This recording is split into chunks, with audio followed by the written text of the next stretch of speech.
Welcome to TCM, the Emergency Medicine channel. Today we will be discussing a gynecology emergency case that is presented to our ER. So for the discussion, we have a very eminent person with us, Dr. Radhamani Madam. She is the head of the Department of Gynecology and Obstetrics, Amrita Institute of Medical Science, Cochin. Shall we begin, ma'am? So, a 14-year-old female came to ER with complaints of abdominal pain and vomiting for like 2 days duration. Initial 10-second assessment, patient was conscious oriented and was responding in full sentences relevantly. Coming to the primary survey, patient's airway was patent. There was no pooling of secretion, no gurgling of voice, and there was no compromise in the airway. Coming to the breathing, patient was maintaining a saturation of 99% in room air with a respiratory rate of 20 per minute, and patient had adequate chest excursions bilaterally. Coming to the circulation, patient had a pulse rate of 90 per minute with a blood pressure of 100 by 60 millimeters of mercury, and all the peripheral pulses were well palpable. Coming to the disability part, patient had full GCS of 15/15 with a GRBS of 98 mg per deciliter, and her pain score was 6/10. Coming to the exposure part, patient had a temperature of 98.6 degree Fahrenheit and hypothermia was prevented. So after our primary survey, the only intervention requiring was a pain with a score of 6/10. So we had secured a IV cannula and had given her injection paracetamol, and along with that an antiemetic was also given as she had complained of vomiting. So we had given injection paracetamol 1 gram IV stat, along with that injection Emicet 4 mg IV was given. And with the primary survey, we went ahead with our sample history. So sample history, patient has no history of any allergies, no previous medical or surgical history, and no history of any chronic drug intake. Her last meal was around 4 hours back. And coming to the events leading to the current presentation, patient, a 14-year-old girl, had complaints of abdominal pain for the last 2 days, and it had increased since today morning. Pain was mostly in the lower abdomen, and there was no radiation of pain, no aggravating or relieving factors, and like pain only subsided with some analgesics, that over-the-counter analgesic they had taken. She had complaints. With this history, what are the possibilities you think of a girl at 14-year-old? She attained menarche or not? Yeah, ma'am, she had attained menarche 1 year back. 1 year back. And she is getting regular cycles? She is getting regular cycles with no menorrhagia or dysmenorrhea significant histories there, and her last cycle was on 25th of last month. Yeah, acute pain abdomen, what are the possibilities you think of? Ma'am, acute pain abdomen, we can go by the quadrant wise, ma'am. Oh. So since this is a lower abdomen pain, mostly it can be like a UTI, urinary tract infection. If it is to the right side and all, it can be an acute appendicitis. Then it can be ovary related. It can be ovarian torsion, ovarian cyst rupture, or sometimes it can be intermittent cycle pain also. Even distended bladder retention also I have to think of. Maybe it is cystic tubovarian mass. Tubovarian mass usually as such for a PID, pelvic inflammatory disease mass is rare in this age group, and then endometrium is also rare in this age group. So we have to think of ectopic pregnancy is a very rare remote possibility unless the girl is sexually active. So that we at the age of 14 in our situation it is impossible to think of like that. So the possibilities should income urinary tract infection. Maybe there is a retention associated with urinary tract infection, or ovarian torsion, ovarian cyst. Okay, proceed. So there was no history of any dysuria. There was no history of any constipation or loose stools. The patient had complaints of vomiting 3 to 4 episodes, and it contained food particles. It was not blood or bile stain. There was no history of any usually fever. That is one thing. Whenever there is a pain, associated vomiting will be there due to the pain. Maybe the centers are close by in the brain. That is the reason why. Anywhere pains, some people will vomit.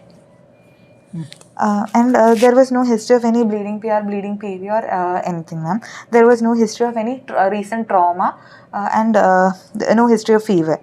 Basically, like with this history and primary survey, we have a 14-year-old female who had attained menarche with a LMP around 12 days back, had come with a lower abdominal pain, mostly in the hypogastric area, with a associated vomiting and no history of any fever or other associated. Okay, again, this is an indimensional pain. If there is no mass palpable, sometimes there is no mass palpable, a girl with the indimensional pain comes, what is the possibility to think of?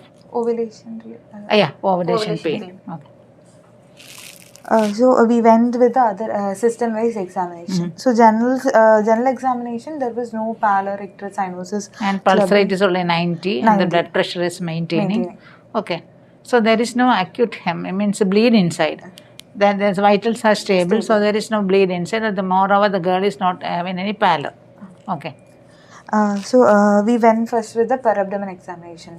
Per abdomen was soft. There was tenderness in the hypogastrium, and the bowel sounds were present, and there was no obvious mass palpable, ma'am. Here you have to look for actually any well-defined mass is there. Usually, when ovarian torsion, maybe definitely there will be a mass. Maybe it was one side. It's not in the midline. Actually, examination wise, you have to look it for any mass is palpable. What else you look for? We have checked for tenderness, guarding, rigidity. Then like any kind of patches, like per abdomen inspection itself, any other scar sinuses, any the scar sinuses and not they definitely the history will be there, past my history. That is no history, so you need to look for any scar and all unless they give a history. And then again, whenever there is a lower abdominal mass, you have to look for again ascites also. We can't predict whether in the younger age also there is a malignancy is possible. Germ cell tumors are also there. So even if it is an ovarian torsion also, ascites will be there in more than 80% cases because of the fluid.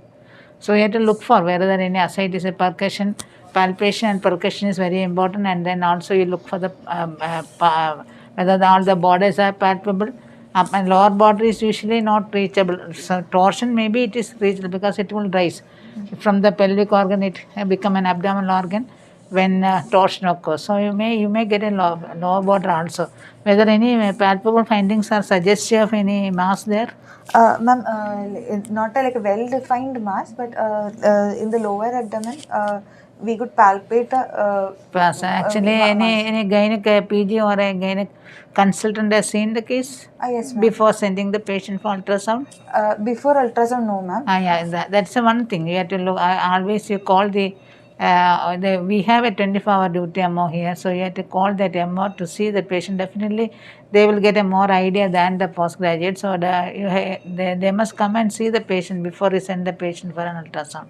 This girl, 14-year is okay. Suppose it is a 16, 17-year college girl, or maybe they may not reveal the history of contact. In that case, maybe definitely, if it is acute abdomen due to ruptured ectopic, there is pallor, tachycardia and BP fall. In that case, never send the patient for any imaging unless you confirm the diagnosis. This girl is okay. She is the vitals are stable. That is the one most important point. When the vitals are stable, you can send for an investigation. When the vitals are unstable, do not send the patient for a CT or a ultrasound, because CT, if you are ordering CT, it will take its own time. So by that time the patient may collapse. So that should not happen. So always, because with the 60 and 40 are nearby, you can call the MO directly, 4024 or 4025. Tell the MO to come and see the patient rather than a PG coming and seeing the patient, then the MO coming. Do not waste time when the patient is in acute phase. Ma'am, we went with the other system examination. It was also normal. Air entry was bilaterally equal. No reduced breath sounds and no added sounds. CVS also S1, S2 was present, and there was no murmurs. CNS, there was no focal neurological deficit. We did an emergency point of care ultrasound, which was showing no free fluid, and so we went ahead with the routine ultrasound with a Doppler. So at this point, we had a strong suspicion of a either it can be a ovarian pathology, or it can be sometimes urinary retention or related issues, ma'am. And And also like any appendicitis and all have to be ruled out because lower abdomen pain. Tenderness. Tenderness. Another important thing is actually even if the girl gives history that she passed urine, and if you suspect that there is any pelvic mass, always catheter is, because that is another differential diagnosis, and sometimes the patient may tell you that she passed urine, maybe it is an overflow incontinence. So always rule out retention by putting a catheter, drain the urine, then palpate. If Okay. many a time that mistake had occurred, ovarian cyst may be diagnosed, it may be a retention. So that should not happen again. So whenever there is a palpable findings are means you are not get a definite diagnosis, always catheter and say, and then do the. But again, for ultrasound bladder, maybe full bladder is required for a young girl, because we can't go for a transvaginal sonography as like in the reproductive age group or sexually active girls.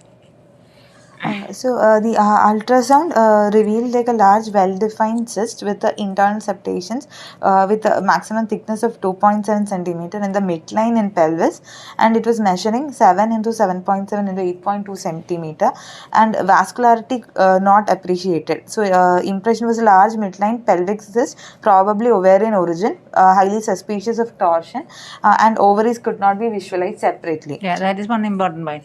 Ovary may not be visualized, only the tumor is visualized. It is multiloculated or uniloculated? A single cyst with septations they have documented. Septations include, that is, septations are there for the multiloculation.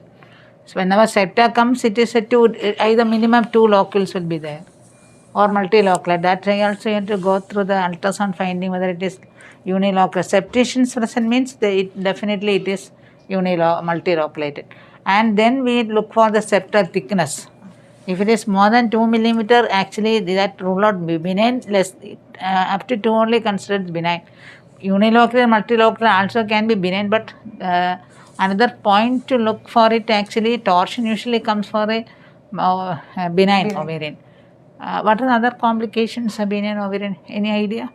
Rupture of the cyst. Rupture? Benign cyst.